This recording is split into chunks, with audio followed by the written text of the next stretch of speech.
Okay, kids, it's time for another episode of the Fueled by Weird podcast, the only podcast that is enough. I'm Chris Daly, and today I have the pleasure of chatting with writer Dirk Manning. Dirk, how's it going, man? Good. I hope I prove to be enough for this interview. I'm sure you will. All right, so usually when I'm meeting someone for the first time, I like to throw in an icebreaker question just to kind of get to know each other a little bit better. So, icebreaker question for today is, why did your parents give you your name? Oh, that's a complicated question. There's several ways I could go with that. Okay. I'm going to go being a horror writer and a person that likes to dabble a little bit of mystery and intrigue. I will I will just say this. Okay. Um, I don't have the name I was born with because I was Oh, okay. half adopted. Oh, I said that's I a was going good to leave a little story. mystery in it, right? So That's that's a good story. both of those statements are true. That's not a joke. That's not a rib. that's cool. My story is not as cool. My parents didn't know what to name me. They ended up going to a vampire movie starring the late great Christopher Lee. Uh, Yes. they decided that's a great name. So they just took his entire name, and that is my first and middle name, and then they just threw on my last name. Oh, So that's cool. What a that's cool mine. person to be named after. Right? Yeah. And most times when I tell people I'm named after Christopher Lee, they're like, "Oh, you're named Christopher after him. That's cool." I'm like, "No, no, no, you don't understand. His entire name is my name." My name, right. So Yeah, yeah. well, with the name Dirk Manning, it's like I could either speaking of vampires, it's funny. I only had like three paths with his name. I could have been a used car salesman, Okay. you know. Yeah, Like, I yeah, get come that. to Dirk Manning's Autos and get the newest and latest and greatest, whatever the cars are, but I don't really can't say anything else about it because I don't know much about cars. Yeah, same. I could have been a comic writer, but my third option was actually I could have been a vampire hunter. Ah, that works too. Right, right. But like those are like the only paths ahead of you when your name is Dirk Manning. So I I really think chose that. you could take the car salesman and actually kind of turn that into any kind of salesman. Like, come to Dirk Yeah, Manning's house of um I lost my train of thought. ice House cream of or whatever. House of Mattresses. Right. Well, writing comics is especially writing mainly creator-owned comics, which is what I do, and being on the road so much at conventions. There's a certain amount of sales to it. That's true. It's funny. A lot of people are like, oh, you're on the road, and you really such a good salesman or whatever. But to me, I don't view it that way. It's more like I'm just passionate about my work. I'm going to tell you about it, and if you like it, cool. And if you don't, I never hard sell anybody. Right? It's like Yeah. look at my table. I write mainly horror stuff. Yeah. That's what I write. One look at my table, one look at my banner with like that guy at the top end the scarf, right? Like Jackie said, like looking like a Las Vegas magician or something, right? But you will know pretty quick. This is something that might be up my alley, or oh yeah, I'm not a horror person. This isn't for me, and that's Yeah. cool. No problem. So Yeah, it's interesting how and they. And then I've written about vampires, so it all kind of weaves together yeah. in an interesting way, I guess. Yeah, I mean, and that's a good thing, to kind of get up and sell yourself because we were talking with another creator recently where basically he said you have to be your own cheerleader because if you aren't a fan of you, then no one else is going to be a fan of you. So really, unless you tell people like, "Hey, come look how awesome I am," they're really not going to know. Yeah, yeah. I People that maybe only know me publicly may find this hard to believe. I'm a very introverted person. I am Get that? seriously. I sit here and I can talk with you, and I'm on the road, and I'll do karaoke and stuff like that, right? Yeah. But truth be told, I am extremely introverted. Like you can see in my office here, it's like all my stuff is in here. I close the door, I sit at the keyboard, I write, I put the book out. Um, so when I first started doing conventions very early in my career, um, it was difficult because I would be sitting at the table. I'd have some really cool stuff out there, like Nightmare World, which I knew was of high quality, right? I mean, it just Nightmare was an evergreen book. It very high quality, but people weren't really stopping and looking. And I was at a convention with Josh Ross, who's one of my most frequent artistic collaborators, one of my best friends in the industry and otherwise. And I remember sitting there and watching all these people walk by and walk by and walk by. And I finally looked over at him and I said, no one will sell our babies, or no one will love our babies like we will. I turned and I stood up, and as people came, walked by the table, I just said, hey, how's it going? And just started engaging with people more. And that's like my biggest pitch is if someone happens to stop by and kind of slow down to like look, they're kind of like doing the walk and like, look, hey, how's it going? If anything looks interesting, feel free to check it out. And that's it. Then from there, if they want to know about Tales of Mystery, they want to know about Cthulhu Jr., they want to know about Hope, or I tell them about it, but that's it. And that moment really changed the trajectory of it, because you're right, you do need to be confident in what you're doing, but then the flip side of that, of course, you don't want to be a carnival barker either. Right.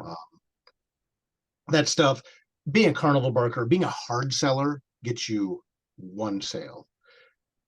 Taking the time to engage with someone that's interested in your work and tell them about it can get you potentially a lifetime reader, a lifetime I would use the word fan per se, but someone that's invested in your work. You can make friends that way. You can make, peers that way. So yeah, it's crucial to be able to have confidence in yourself, to know what you're offering is solid, but then also have the confidence to know this may not be for that person.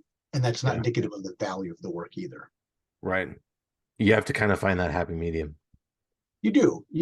There's people that have come by my table and just said, oh, I don't like anything horror. I'm like, if you're totally horror adverse, there's probably not much here for you. I said, you're welcome to look around, but I'm going to tell you, mainly what I dabble in is horror. People like, they're like taken aback. Like, what do you mean? I'm like, I write mainly horror. I'm like, what do you mean I don't want anything here? Like, I mainly write horror stuff. If you don't like horror, I mean, that's okay. I mean, I write I write very good horror. I don't write blood and boobies horror. I don't write torture porn. I write stuff that's like Twilight Zone or Tales from the Crypt. They go, oh, I do kind of like that stuff. Oh, well, let me show you Nightmare. Let me show you Tales of Mystery. Let me show you, love stories to die for. We can then start having that conversation. So knowing your work, being confident in your work, but also being confident enough to know that someone buying your work or not is not necessarily always indicative of value, or even quality is important. Yeah, and definitely building that connection with someone more than just, hey, come look at my stuff. You need to actually try to make that connection, because once you make that connection, like you said, you've got a fan for life. Yeah. People don't remember what you offer as much as how much you make them feel. Yeah. I agree. And that's the thing. When I go set up at a show, even if I'm a guest of the show, I got a free table, I got my hotel paid for and everything else, I'm still investing time, right? Yeah. So my investment is made when I walked in the door. My job is obviously to maximize my investment, whether it be making the money back I've spent on the table and things like that, or what have you. But to me, that's the cost of doing business, right? I'm not a person that says, I got to make this money. I got to make my money back. I got to make my time back. No, it's like, this is for me to find out if this is a town, or if this is a convention, or this is a scene, or a part of the country, or whatever, that there's people that come here that will support, that are interested in supporting what I do. There's some towns I've gone to, it's like being in a band, right? I mean, there's some towns I've gone to a couple times that it just doesn't click. For whatever reason, the venues I'm going to, the conventions I go to, don't pull in what I need. And that's even bigger towns. Then there's some small towns I'll go to and I'll just crush it every time. So it's like a feeling. It's all part of that process. It's a comic book business. And when you work in it professionally, that's something you got to keep in mind. And again, there's just a million factors in that, which I talk all about in the new book coming out soon. For those of you that are listening, it's Right or Wrong, The Writer's Guide to Creating Comics. The new second edition will be out this fall. That's awesome you brought that up, because actually I had a point to bring that up later. So perfect. So for the idea for Fueled by Weird is basically anything that anyone's into, whether or not it's quote unquote nerdy is kind of what makes you who you are, your interests, your hobbies, all of that stuff. That's what feels you're weird. So what is it exactly that feels you're weird? We could spend hours. Um, I my main interests are horror, comic books, heavy metal, professional wrestling, and ice cream. I like it. That is how you make a Dirk Manning. That is the thing that fuels me. That's the things that I really enjoy, that I'm exceptionally passionate about. Um, and I could go down a rabbit hole on any one of those. But I would say it's interesting. As much as I love comics, I'm in a room full of graphic novels right now. My writing career is dedicated to comic books. But at the end of the day, as much as I love comics, and I love comics a lot, I'm equally as much a horror guy.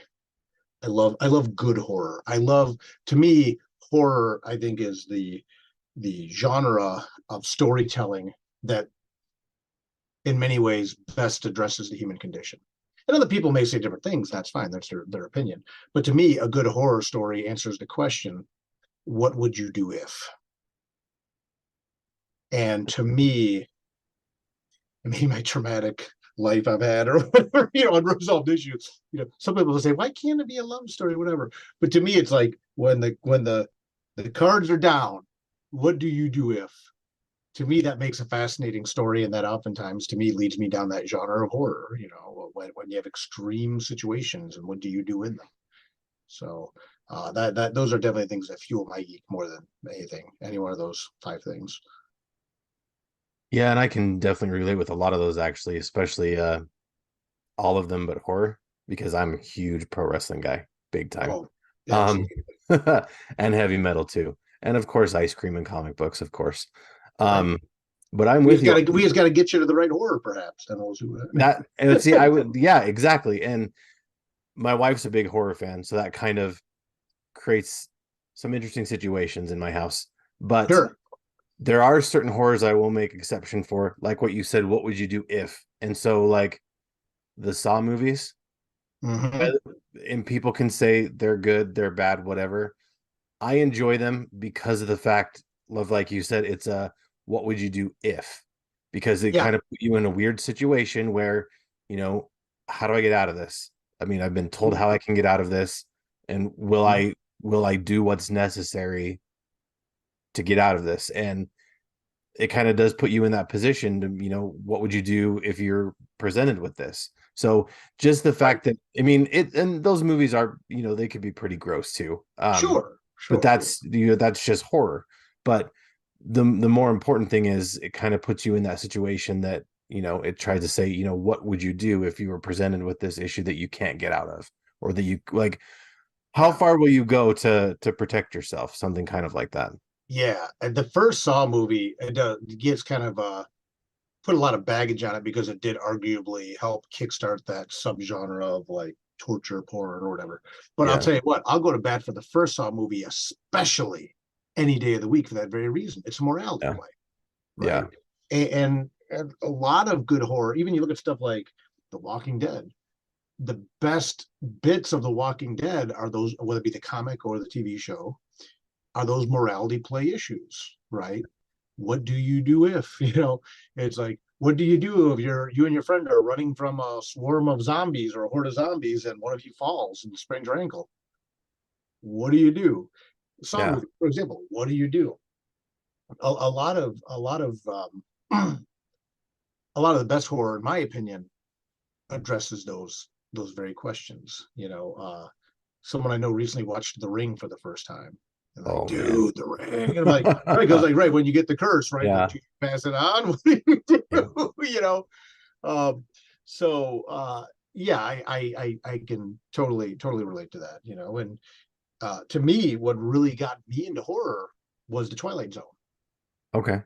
I love the original Twilight Zone series, and it's one of those things where when you go back and watch it, there's so few episodes that are not at least very, very, very good. Yeah. you know, or at least not very good, you know. And to me, it was like you put, oftentimes those are set in one room, maybe two people or so. Go put two people in a room and then start to turn the knobs on reality a little bit, right? You know, um, so yeah, I mean, again, I could geek on horror all day. I apologize, but Yeah. yeah, you know, but again, it's just a matter of there's good in everything. There's good stuff. I would argue in every genre out there, but people just gotta gravitate to, like you said, what fuels your geek, what makes you happy, what brings you joy, and that's Yeah. what's most important. And just briefly, real quick, I'll touch on another thing with the Saw movies and movies like that, or if it's a movie like that that will actually like make you think, kind of just with how all the Saw movies kind of tie together. Spoiler alert for people who haven't seen the Saw movies. I Right. just like kind of how there's like a whole, they're all kind of connected in a way, which I really, really Mhm. like. So if if you can have that, what would you do if, along with the kind of just mess with your mind mentally, like take the time to actually make you think about stuff. That's the kind of horror that I will make an exception for. Especially in Absolutely. one I want to touch on is The Strangers, the original one. Mhm. That one, Mhm. just the fact that they came just because they were home, just You are home. something like that, Right. that was horrifying to me. And just, it just takes something little like that, just in when you don't try so hard to be a horror movie, I think that's where you'll win me over. Like Mhm. a lot of people will go hard in the gore aspect and the creepy, gross aspect, but if you go hard on the kind of get you in the feels, that's where I'll make an exception. Yeah, I think this is a situation where when I did the series Nightmare World, one of the things I was doing there is I wanted to explore, demonstrate all the different subgenres of horror, right? So Nightmare Yeah. World, there's 52 stories in the whole series. Each one's written by me, drawn by a different artist or art team, and each story is a different subgenre of horror. But you read them all together, they all weave into one big story. Um, but you're right. I mean, there is like subgenres of horror where it's like, what's grosser than gross? Yeah. Okay, I mean, from a practical effects standpoint or whatever, even from just an extreme violent standpoint, okay. I mean, if that's what you want to do, cool. It's like, hey, good job, Serbian film. You're really nasty. Yeah. Okay. Yeah. Don't, yeah, you don't want to watch that one. Yeah. But to me, like you said, it's much more interesting to me to explore thematically what would you do if, I mean, one of my Yeah. all-time favorite horror movies is Let the Right One In, which Okay. again, come back to vampires, right? It's a Yeah. story about a kid who becomes friends with this 12-year-old girl who's a vampire. There's an American version called Let Me In. Yeah, I think I've seen that one, I think Yeah, with it's fine. The original one though, the yeah. European Let the Right One In. Oh, masterpiece. To me, it's a masterpiece. But there's not an excessive amount of gore in it, but when there is gore, it's impactful because it just comes out at you. Yeah. Uh, I'm working on a graphic novel right now, which I have not announced yet, with a very big name in the horror community. Ooh. And one of the things that we're doing with this graphic novel is leaning into those explosive moments of terror. When and like, and Junji Ito is actually when I've been joking with people that I'm finally getting to scratch my Junji Ito itch. Junji Ito is a manga artist, Yeah. one of the best horror comic people on earth. Period. I would put him in the genre of the best horror creators of any content. Period. But he's phenomenal at building, explosive moment of terror, building, explosive moment of terror. And that's really crucial because in a comic book, you can't control the pace. Someone can take a comic book and go flip right through it. In Yeah. a movie, you control the pace. You control what they see when they see it. In a comic, you can't do that. You literally cannot. They can pick up the book and just do whatever they want. So I've always found I like that in movies too, where it's like when it comes at you like that, and it's explosive, right? Mm. Some people would be the jump scare or that reveal. So on this new graphic novel that I'm working on, which again I'll be able to talk more about in the near future, getting to lean into that idea and looking at film and looking at how the pacing in comics, and then how you just do like that moment like that. How do you get a jump scare in a comic, right? It's tricky, Yeah. but when it can be done extremely effectively. And you don't need all the gore, you don't need all the blood. In fact, I don't think there's one drop of no, there's not one drop of blood in this new graphic novel coming out, but hopefully it'll be one of the creepiest, scariest things we've ever written. So Nice. Okay, well, to move on, because I know you've got other things going on today. Um, we all got, don't worry, we all got stuff going on. So, and for the record, for people out there, I want to publicly thank you for being so gracious about scheduling this. It's taken a minute to put all this together. So thank you, and oh thank yeah, behind the scenes as well, man, because I really appreciate it. So yeah. just a quick shout out that, hey, I appreciate that. Yeah, we're very glad that we were able to make it work because I've been wanting to talk to you for a long time. So we got it there. We got it there. And I appreciate your perfect. grace because deadlines and everything else. So, Absolutely. All right. Well, what was it that got you into wanting to be a writer in the first place? you know, I'll say this to a lot of people, and they think I'm joking, and I'm only half joking. Being a writer is not a job; it's a curse. Okay.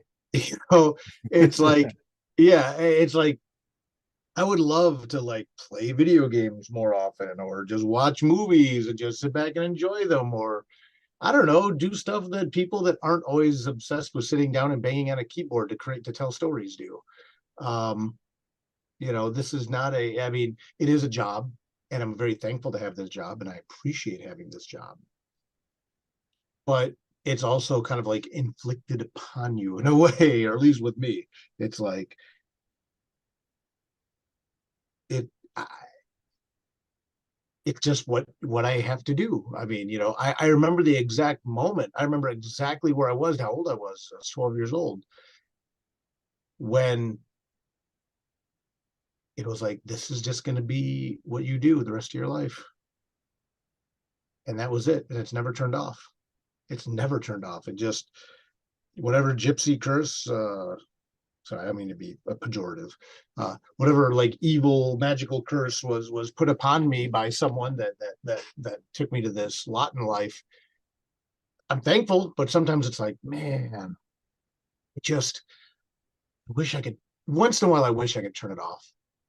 But then I start writing again, and I'm in my happy place. I love writing. I love being able to tell these stories. I love the fact that people support these stories. I love that I can bring these stories out into the world. And it's really, as much as I say, being a writer is not a job, it's a curse. Being able to write and be able to have people support my work and bring my work to people through publishers like Source Point Press, through Kickstarter and things like that, and all the other publishers I've worked with over the years, it's a blessing. It really is. Yeah, I can definitely relate, as a wannabe writer myself. I mean, I know that same things that you're saying. I'd like to play more video games. I'd like to do more things. A matter of fact, Jackie Daytona here, he always is bugging us about wanting to play video games together, but I'm like, I got so much stuff I have to get written. I just can't. If I play, then I have less time to write. And when I do play, I feel bad because I could be doing writing. Because I have this fictional story I've been trying to get off the ground forever, and I've got two stories in it right now, and I just haven't been able to find the time just because, there's only so many hours in the day. So it's Right, it's right. definitely a struggle. And you got to find that balance, right? You got to be Yeah. like reward. It's like you get something done, then you treat yourself, whether it be watching a movie or playing a video game or things Yeah. like that. I mean, we can't go all the time. You can't keep your pedal to the metal nonstop. It's not good for your mental health. Yeah. It's not good for your physical health. Finding that balance is crucial, and that's even something that I had to kind of realize, over the last couple of years too. Is like that realigning that balance a little bit to like, get everything done. I was going so hard on the road and conventions and things like that. For it just you gotta find balance. So once you find that balance, everything becomes easier. Everything becomes a little lighter in a way. And since I personally took some time to kind of realign things a couple of years ago, I've had some of the best success of my career, which is very telling. And part of that was by taking my foot off the pedal just a little, and realigning a little bit. And that's important too, finding that balance to be able to play the video game once in a while, eat the ice cream cone once in a while, and things like that. That's good advice. And yeah, I know I'll try to fit time in to write in weird places. Like I do a lot of writing on my cell phone, and just because it's Mm-hmm. convenient, it's right there. And so a lot of the stuff I write for Geek Network or whatever it's more than likely it was written on my phone. So Yeah, and that, whatever works. yeah, I joke around that if I could still write on a typewriter, I would, but I can't email off of it. that's true. But I love like Yeah, that click. I got a typewriter right over here in my office. Like I wish I could just sit there and bang on that thing. I love it, but yeah, it's whatever gets you there. yeah. Whatever gets you there. I think the problem with that though is, because it's more convenient, I try to do more stuff and I'm like, oh, well, I've got this done. So I really needed to work on finding that balance where, you do X amount of things and then you take a break because you've earned it. And I think it's just the part of my brain that tells me, hey, you're doing this fun thing where you could be working. I need to just figure out a way to shut that off because, like you said, you don't need to be working all the time. To me, it's about setting a goal, rewarding yourself when you meet the goal, and then having your next goal lined up. That's what's crucial. But that setting those parameters and those boundaries, oh my gosh, it's like one of those things. Like if I could go back to myself 20 years ago, and like the biggest lesson I could tell myself was like boundaries, boundaries on yourself, boundaries how you interact with other people, boundaries between your work and your personal. Just align them and maintain them in a way, you know. But having that thing where, okay, I got this work done. Now I'm gonna go play insert hip new game here with my friend for a while, or Yeah. whatever, or watch a movie, or read a book for pleasure, or take a walk, take a nap, take a bath, whatever you want to do, Yeah. So Yeah. Self-care is definitely important. yeah, it's funny. Again, going back to Right or Wrong, the new edition coming out from Source Point this fall. That's one of the things I talk about in the book a lot. Is not about Right or Wrong is not just about how to write a script. There's all kinds of books out there about how to write a script, and I do touch on it, but it's more about how to actually write, how to set up those systems that help support you and find the story you want to tell, and maintaining that balance, and dealing with your day job, and what to do when things go sideways, and how to connect with artists and things like that. It's writing is a lot more than putting your fingers on the keyboard or your phone or however you're doing it. Yeah. Paper and pencil. A lot of times I write stuff out on paper first. Yeah, There's a lot more to it than that. It's a much bigger process than that. for sure. So with all of your writing, where do you get your ideas from? Where do you pull them from? I'm a theme guy. Like I mentioned earlier, I'm not someone that is so much interested in plot or even developing characters as much as I am talking about themes, talking about different issues, and using the stories I write to explore different themes. My all-time favorite series that I write is Tales of Mystery. This is volume 5 that came out, I think, last year from Source Point Press. The setup on this book, it's about the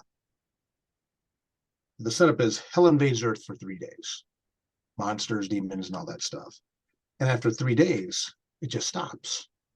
And everyone thinks, okay, that's pretty terrible, but it's 3 days. We made it through. We can move on. Well, Mr. Rhee's a magician who knows there's still monsters and demons left, and that 3 day invasion is just the first wave of what's really coming next. Now, I kind of told you in a way the plot, but also, really what the book becomes more about is the theme, which is here's a guy who lives in a world, or a character who lives in a world where everyone knows monsters and demons are real, but they think they're all gone. And Mystery knows they're not. And it's about how he interacts with society and how society interacts with him.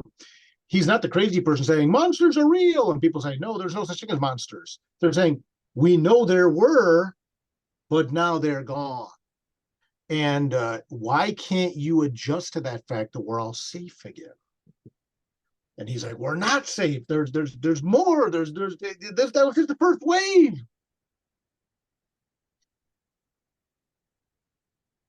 I love writing this book because there's all kinds of Monster Hunter books out there, right? Mm-hmm. Whether it be Constantine, The Goon, Hellboy, Dylan Dog. I mean, the list goes on and on and on.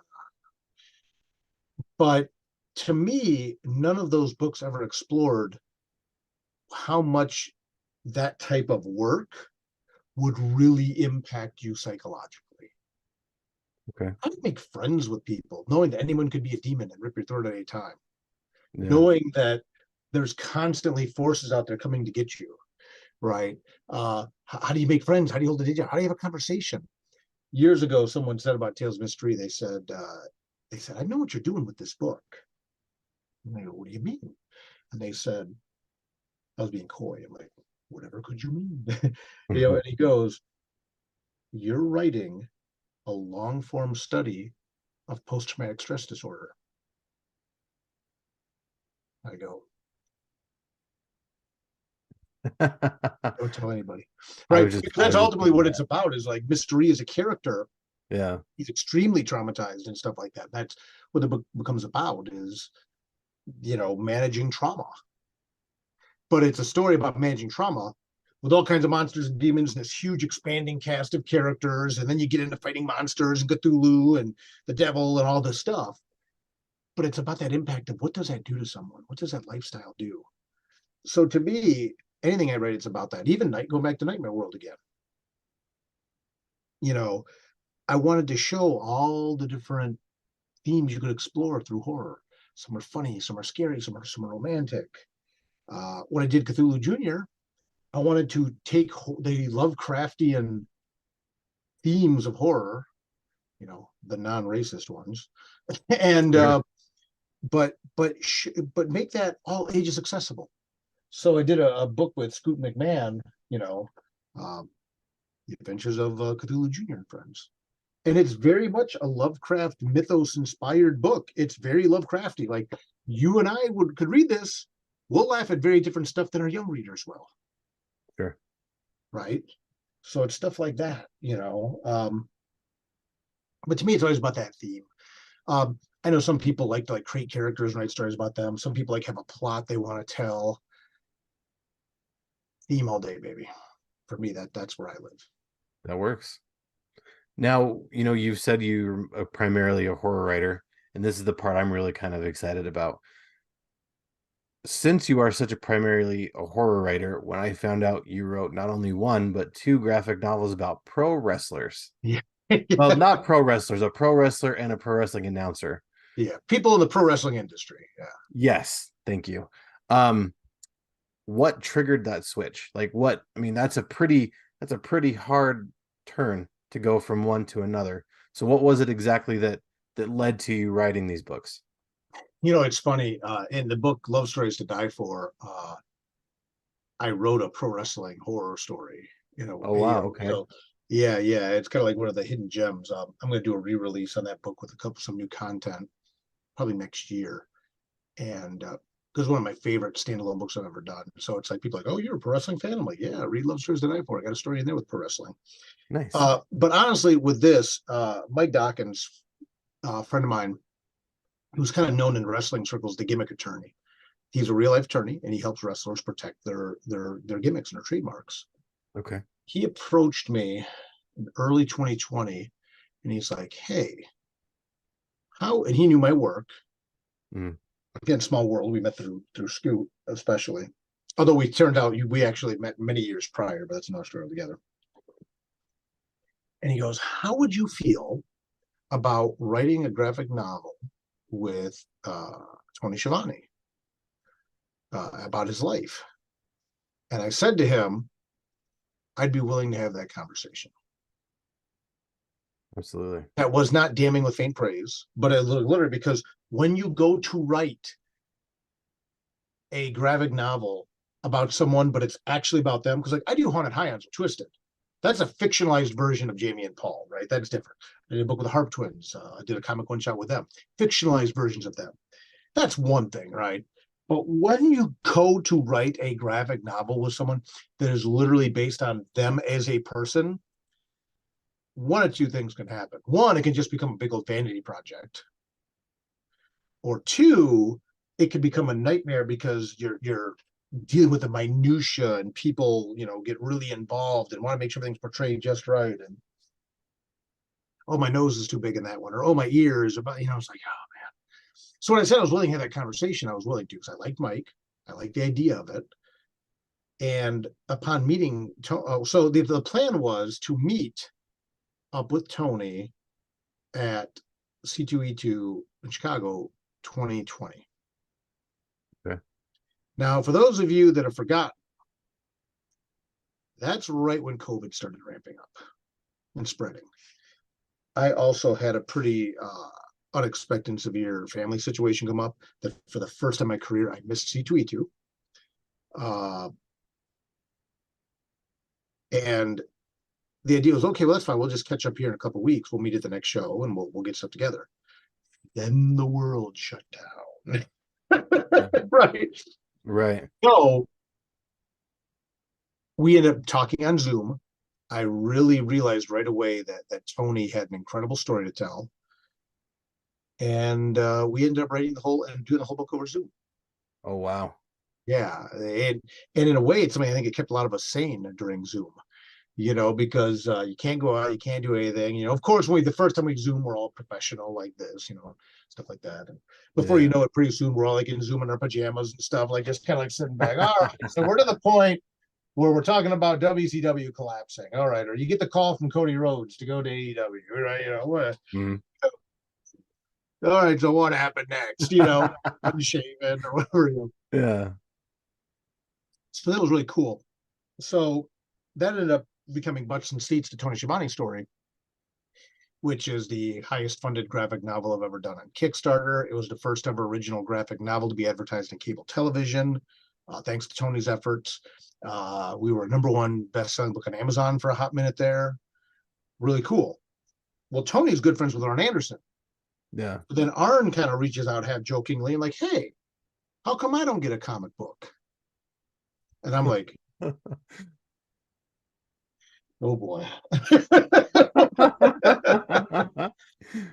I always see myself first and foremost as writer, creator-owned comics, or co-creator-owned books like Hope, Cthulhu Jr., Nightmare World, Tales of Mystery, Love Stories, Homestead that's coming up. Those are all creator-owned or co-creator-owned by me and my artistic partners. So I was actually getting like torn. I'm like, do I want to do this Arn Anderson graphic novel? Like, well, let me talk to him. And I had one conversation with him, and I'm like, I know exactly the way the story needs to be told. I'm either going to micromanage someone else to do it, or I'm just going to do it myself. So I did it myself. And Arn is an absolute gentleman. The story in Arn Anderson, My Life as the Enforcer, is just absolutely incredible. Incredible story. There's actually something in the graphic novel that he has never ever talked about publicly before ever. I think his podcast and the previous kind of kayfabe book he wrote, anything like that. And I'm so excited for people to see it. Working on that book with Sean Daly and Colm Griffin were two artists that I worked with Colm on Butts and Seats. I really wanted to work with him again. Then getting to work with Sean Daly for the first time on this book has been an incredible experience. But again, I'm a fan of pro wrestling, so this is a neat opportunity. People have asked me, what's the next wrestling book? What's the next wrestling book?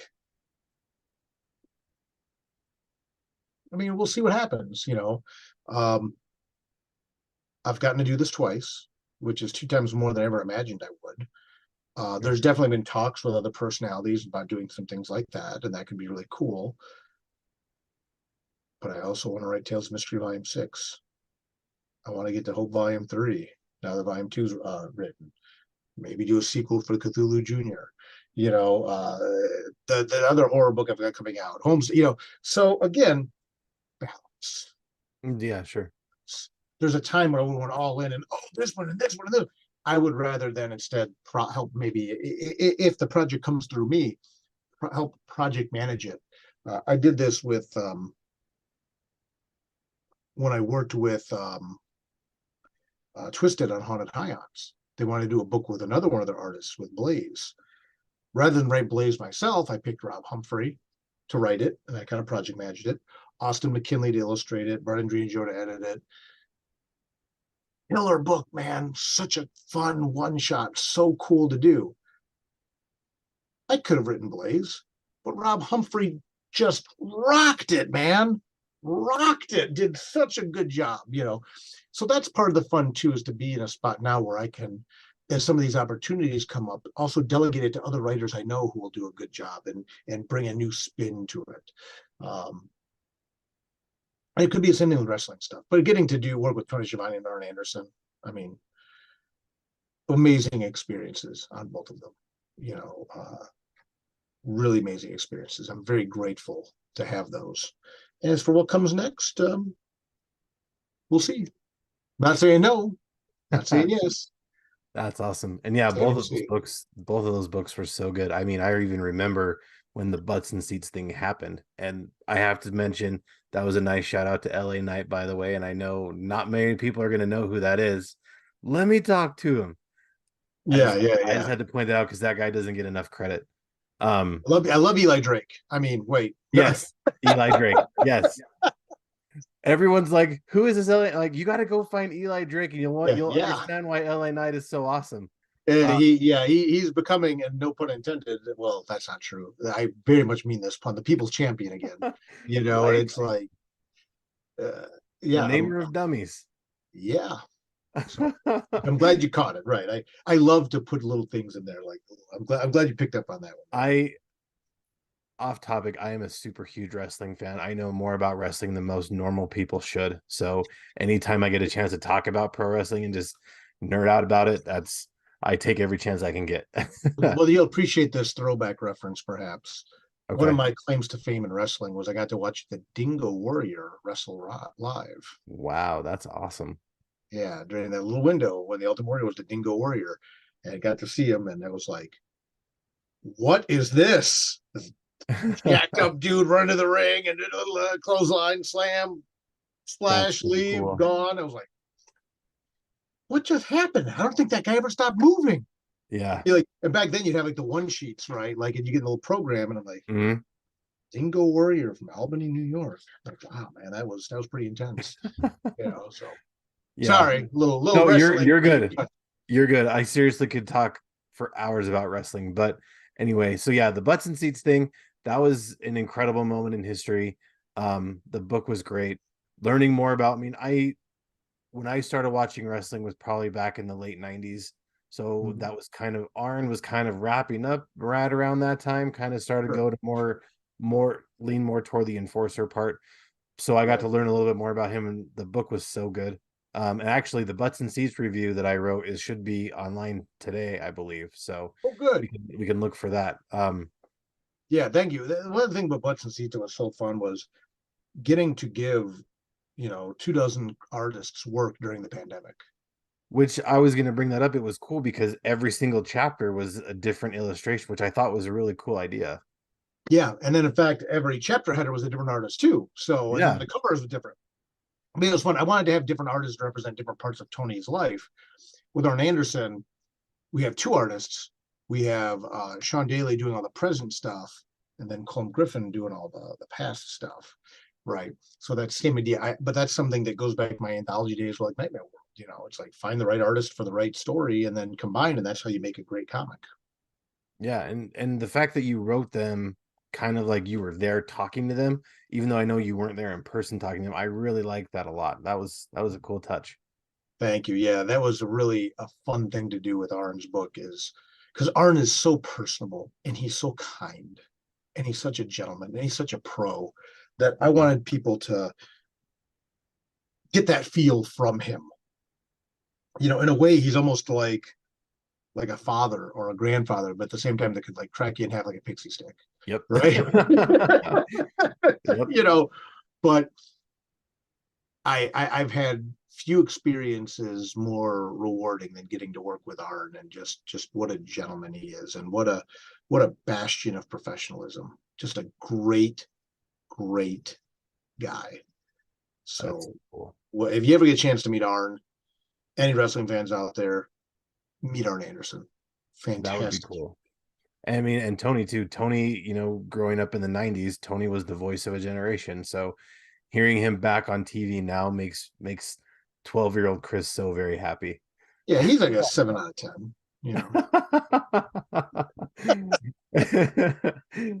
Okay, so And I just got blocked. That's fine. Again, we could talk about wrestling all day, but we'll keep it going.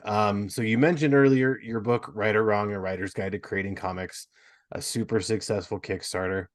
Um, how was this Kickstarter compared to other ones you've ran? this one was very different for me because I did a very low key. I called it like all thrills, no frills, or all killer, no filler. Not doing a deluxe hardcover, nothing like that. This was like, let me just get this book out. Um, right or Wrong is a book that a lot of people actually know me best for, which is interesting because I have almost 20 graphic novels out. But then I also got a book on writing that a lot of people know me for, that almost sometimes more than my other work. Um, it was interesting to go back for this new second edition and revisit the old book and kind of freshen it up a little bit. The main thing I wanted to do is take out a lot of the outdated references, uh, things like updating websites that you can go to and things like that. But also, it's like, do we really need to talk about emailing ourselves copies of our scripts anymore? Now that we have cloud storage, right? Right. So I really wanted to keep the essence of the book and the tone of maybe that even more, a little bit more brash and direct and hyped up younger Dirk Manning, but also then update it in a way that it could be timeless. The original version of this book is still timeless, and that's one of the things. Like, I always wanted this to be a timeless graphic novel book. Sorry, about graphic novel writing. But at the same time, it's like, geez, there's websites in here that don't work anymore and things like that. When I originally wrote this, Kickstarter was just really starting to kind of blow up and things like that. So going back through, I ended up adding about 25 to 30% updated content to the book. I also talk in the book about the new version of the book. I added a forward and an afterword to the book, talking about what was going on with me when I wrote the book, when I put the book together, because the book is based on my old columns from Newsarama. And I talk about at the afterword of the book, the epilogue, about how I was actually dealing with a major concussion, a major traumatic brain injury, putting this book together. Oh wow. And it was very crucial for me and very important for me to put this book out, because I was convinced that it was very likely this would be the last thing I'd ever put out in my career.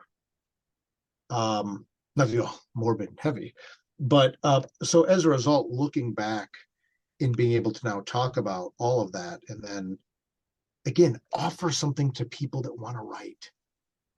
I always said if I ever got to the point where I could start writing comics, that I would do everything I could to help other people. And that's what this book is about. So getting to revisit this book and put out a new edition that, again, will hopefully remain timeless. Again, websites change, technology changes, things like that. I mean, Yeah. goodness gracious, I didn't even touch on AI. I didn't even imagine that would be a thing, right, the first one. Right. But putting out a new edition of this book, going back, revisiting it, having multiple editors go over it to clean up different little things in it and things like that, was cool. I'm looking forward to getting back to running some creator-owned and co-creator-owned Kickstarter campaigns, though, where I can do the deluxe hardcover edition of the book and things like that. Um, that's what's fun for me, to do those parties. You know, how much free stuff can you get? When we do the Hope Volume 2 Kickstarter that Sally Scott illustrated, how much free stuff are you going to get if you support the book up front? That's where I like to have fun. But Right or Wrong was a really cool campaign to write. Again, a low-key campaign, very direct. I want to get the book out, head out this fall, and then get back to the Kickstarter parties with Hope, with Homestead. Lon Chaney doing with the Lon Chaney estate, doing Chaney Entertainment, doing London After Midnight, the Unnamed Horror Book, Homestead, all that stuff. It's going to be a wild ride. Awesome. I'm very looking forward to it. So you kind of brought it up already, so we're just going to switch into it now. What's coming next for you that you're able to talk about? The next couple of books coming out, I think I'm really going to be leaning hard into going directly to the graphic novels again, which has always been kind of my forte and my preference. Hope Volume 2, really, really excited people to see that. Home with Sally Scott. Homestead is a werewolf western, like a Native American fused werewolf western with Les Garner. Les calls it the best thing I've ever written. He may not be wrong. I waited 18 years to do this book. I'm now getting to work out with Les, Raw Blackhawk, who's a member of the Lakota Nation, who's been a creative consultant for us on this book. Les's art is stunning on this. Doing a re-release of Love Stories to Die For with 2 brand new full-length stories that were written the first time the book was done, but just never illustrated. London After Midnight. I'm doing the graphic novel adaptation of London After Midnight, the lost horror film with Ron Chaney of Chaney Entertainment. It's like, what a world am I living in where I'm working on like this legendary horror franchise.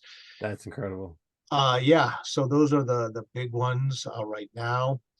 I really want to get involved with Tales Mystery Volume 6. These 2, London After Midnight, as well as the Unnamed Horror Project, which is going to be at least just as big as London After Midnight, I suspect, have kind of like pulled me away from that. But Rhee's tapping on the window, knocking on the door here. I'm really excited to keep going Tales of Mystery. And then a couple other things bubbling up. We'll go from there. I've got 2 other major projects I want to start working on after that. It'll be creator owned or co-creator owned. Go from there. People really like Cthulhu Jr. Maybe we'll get to do another one of those. We have the story, but again, balance, right? Finding the time to do everything you want to do and not overwhelm people either, especially if I go to a Kickstarter model where maybe I'm going to be putting out 3 books a year. And that'll be my other thing, is churn and burn on these. Now that the print industry is leveling out and things like that, I want to put out a Kickstarter and have the books in people's hands 3 months later. Is my goal. Good. That's kind of, now that printing is leveled out and things like that, that's really the direction I want to go in moving into 2024 and beyond. Very cool. All right, sir. Well, what's a bit of advice you give to people, creatives? I know you've given a bunch of great advice throughout this whole show, but if you were to give a last bit of advice to potential creatives or people who are wanting to be creative, what advice would you give? Tell the stories only you can tell. Tell them the way that you want to tell them. There's only one you. That'd be the first one. I'm going to give you a second one in a moment, but that's crucial. Okay. Start with your passion. Start with the thing that you really want to do. What's that? If you only get one shot to tell one story, or to make one painting, or to write one song, or to do one album, or whatever it is, run one D&D campaign, whatever it is, make it one that you'll be the happiest if you did. That being said, whenever I do a panel presentation on writing and things like that, I always like to close it out with 3 rules to be successful. And I tell people, if you follow these 3 rules in life, you'll be successful no matter what you do. In the last couple of years, I've evolved them. There's 3 rules, 2 words each. So it's only 6 words. I'm going to give you the original version, but I'm going to tell you now the updated version. Okay. Originally, I would tell people the key to being successful in life is work hard, be nice, and no excuses. Okay. I still think that's true, but I think the older I've gotten and the more I've experienced, I've developed a little more nuance on these. So my closing piece of advice I would say to give anybody is put this on Post-it note, and that's why there's like 6 words, right? You can put it on Post-it note. First one is work smart. We talked earlier about that grind mentality and how that can burn you up, that can take you away from who you really are, what you really want to do. Working hard is crucial, but work smart, right? Pick your battles, focus on what you want to focus on, leverage those opportunities, work smart. The second one, instead of saying be nice, I've evolved that to be kind. And the reason I've changed that is I heard a while back, and I was never able to shake this. Nice people don't have boundaries, kind people do. Now, again, my rules, right? That's how I spin it. So work smart and then be kind. Everyone is fighting battles that we don't know about. Things are very, very difficult for a lot of us right now. Be kind. You don't have to be so nice that you're giving yourself away, but be kind. So work smart, be kind. Now, the third one used to be no excuses. We've evolved that too. To give grace. Again, everyone is struggling right now. Give grace to others as much as possible. Give grace to yourself as much as possible. Right? It's very important not to lose our empathy in a day and age of social media, in a day and age of, I think, more self-aggrandizement than ever before, when everyone can have 5 websites in 10 minutes if they want them. And we become very self-centered. I think we become very self-focused. It's important to have maintain our empathy and maintain our grace. Give grace to ourselves, give grace to others. So I guess my closing advice would be work smart, be kind, and give grace. If you do those 3 things, I remain convinced that you will remain successful, but you'll also remain satisfied. Maybe not content, but satisfied. Work smart, be kind, give grace. It fits on a Post-it note. Put it where you sit the most. Practice those 3 things, and I think you'll find that you'll have a lot of success in what you want to do creatively. That's good advice. I actually just wrote them down. I'm going to put Right them on. on my Thank you. monitor. I hope it helps. That's the name of the good game. If we all advice. help each other out a little bit, we'll all get a little bit farther ahead. There you go. All right. Well, sir, where can we keep up to date with you? Everything going on with you? Let's give you a chance to plug yourself. Yeah, dirkmanning.com is my website. And I mention that because you can sign up for my monthly newsletter there. I send out a newsletter once a month. It's independently owned. It's just me. No one has your email address but me. I send it from my personal email address, so it's not going to get spammed and blown up on a list somewhere. But I always encourage people, sign up for that. I send a newsletter once a month. Shows I'm doing, appearances I'm doing, books coming out, some exclusive previews, things like that. It's a letter. Once a month, I reach out to everyone. It's like, hey, here's what's going on. Here's maybe what you don't see on social media. I'm also on social media, all social media of repute, some of ill repute, at Dirk Manning. Look for the picture I got the top hat and the scarf, Facebook, Instagram, Threads, God help me, Twitter, X, whatever that is right now. I'm starting to do more stuff with Blue Sky. I'm old. Facebook, still the main one for me. And then doing my Friends of Dirk Manning support group on Facebook is a really cool online community that we talk about, horror and comic books and heavy metal and ice cream and professional wrestling, So, but yeah, any YouTube at Dirk Manning, any social media at Dirk Manning, you'll find me there as well. But that newsletter, once a month, first week of every month, I send out just a letter, a newsletter, and just tell what's going on. I think that's the nicest way to maintain a nice, real connection and keep people informed on what's going on. Very cool. All right. So to find us, this interview, all sorts of other reviews, nerd news, and everything cool in the world of pop culture, you can check us out at geek-network.com. We are also on social media at GeeksAZ on Twitter and Instagram, Geek Network on Facebook. I am CD is Weird on Instagram. The music for the show is by Polygon Horizon. It's a great band. You should go check them out on Bandcamp. The logos for the show are done by my friends Chris Chandler and Mike Belcher, two incredible comic book people that you should go definitely check out. And if you like the show, please leave a review and tell your friends. Word of mouth is our friend. And remember, kids, to embrace the things that feel you're weird and always geek responsibly. Dirk, thanks so much for coming today. Thank you.